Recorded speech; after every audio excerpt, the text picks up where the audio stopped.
या झाडाला भोकर, गोंदण, बुंदे, लसोडा किंवा इंडियन ब्लूबेरी असं म्हणतात. भोकराचं झाड आंब्याच्या झाडा एवढं वाढतं. हिवाळ्यात त्याची पानगळ होते आणि वसंतात त्याला सुंदर लुसलुशीत पानं येतात. वसंतात भोकराला फुलोरा पण येतो. साधारण फेब्रुवारी महिन्यात याचं झाड फुलांनी बहरलेलं असतं.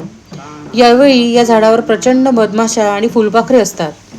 मार्च एप्रिल महिन्यात झाडाला फळं धरतात. त्याच्या कच्च्या फळांची भाजी आणि लोणचं बनवतात. फार अप्रतिम चवीचं भोकराचं लोणचं बनतं. भोकराची फळं साधारण 150 ते 200 रुपये किलोने विकल्या पण जातात. एप्रिल मे महिन्यात भोकरं पिकायला लागतात. पिंकिश येलो रंगाची त्याची फळं चवीला फार गोड असतात. फळाच्या आत एक चिकट द्रव असतो. त्याचा वापर लोक पूर्वी गोंद म्हणून करत असत, म्हणून त्याला गोंदण किंवा ब्लूबेरी हे नाव पडलं असावं. हा चिकट रस केसांसाठी उत्तम कंडिशनरचं काम करतो. याशिवाय पिकलेल्या फळांचं सरबत पण बनवतात.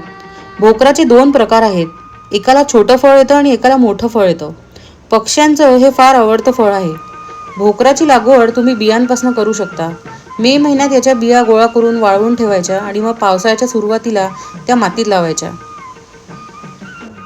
पक्ष्यांना आकर्षित करायचं असेल तर प्रत्येकाने या अस्सल भारतीय झाडाची लागवड आपल्या बागेत करायलाच हवी. हे मी काढलेलं भोकराचं आणि लाफिंग डवचं चित्र.